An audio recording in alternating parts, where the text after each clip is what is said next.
On va dire que nous sommes en projet.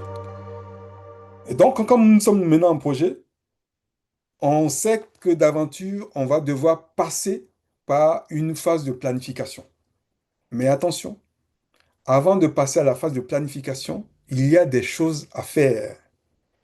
La phase de planification, quand on en parlera tout à l'heure, vous allez voir que c'est la deuxième étape dans un processus ou dans le cycle de vie d'un projet. Avant cela, il y a une étape qu'on appelle la phase d'initialisation. C'est la phase du lancement du projet. C'est la phase où on élabore ce qu'on appelle la charte du projet.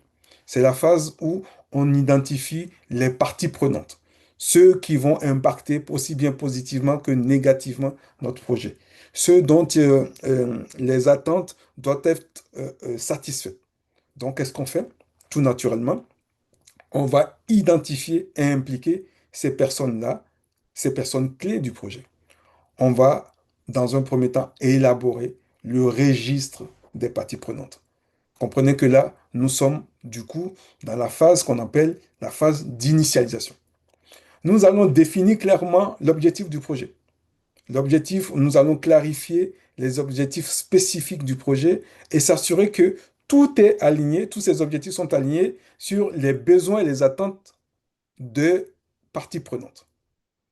Quand nous aurons défini ces objectifs, quand nous aurons défini ce que c'est que nos critères de succès, quand nous aurons défini les contraintes, hein, les exigences, tous ces éléments-là, ça va nous permettre d'élaborer ce qu'on appelle la charte du projet.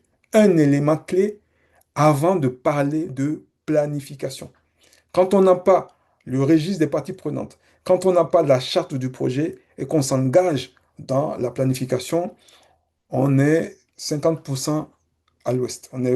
On a raté un peu notre planification parce que beaucoup d'éléments sont issus de ces deux éléments-là. Mais pas que. Nous allons aussi nous intéresser aux ressources. Nous allons identifier et les ressources nécessaires et allouer ces ressources-là au projet, hein. J'entends par là les ressources humaines, aussi bien les ressources humaines que les ressources matérielles ou budgétaires. Voilà. Ce sont ces éléments qu'il faut réunir déjà avant de commencer à parler de planification. Nous allons aussi analyser notre environnement. Voilà.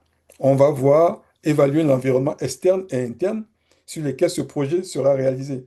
Quels seront les impacts, pardon, quels seront les impacts de ces environnements-là? Parce que oui, il y aura des impacts, hein. Un projet ne vit pas tout seul sans interaction avec le monde extérieur. Donc, il faut analyser tous ces éléments-là pour prendre en compte un certain nombre de contraintes, un certain nombre de menaces, mais aussi parfois des opportunités qui peuvent se présenter à nous pour pouvoir faire une planification juste. Il faut élaborer maintenant une stratégie. Il faut définir une stratégie globale, avoir une vision, hein, pour la réalisation du projet qui est en train de se préciser. De sorte à décider l'approche et la méthodologie à utiliser. Parce que je vous dis, quand on fait de la gestion de projet, il y a trois types d'approches à prendre. Donc, c'est en fonction des éléments que vous aurez à faire que vous allez décider de l'approche que vous aurez à utiliser pour votre projet, hein. Il y a l'approche prédictive, ça veut dire que tous les éléments dont on a besoin, tous les éléments dont j'ai parlé plus haut sont présents, hein. On y a accès, auquel cas il n'y a pas d'inquiétude à se faire. Donc on va dire que on va à cette fois-ci aller sur une approche prédictive. Mais quand on réalise que tout un tas d'éléments dont on a besoin, dont j'ai parlé plus haut, on ne les a pas, et puis on doit quand même commencer, mais on a tout intérêt à aller vers une approche adaptative, aussi appelée agile, parce que là, on va plutôt y aller par itération, et de sorte à ce que c'est progressivement que les éléments vont nous venir, c'est progressivement qu'on va améliorer le produit final.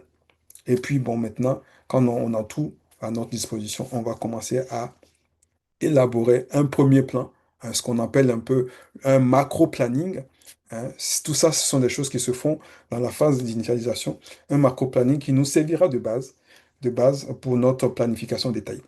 Voilà des éléments qui précèdent, une fois qu'on est dans la planification, des éléments dont on se soucie avant de réellement rentrer dans le vif du sujet, avant de parler de planification.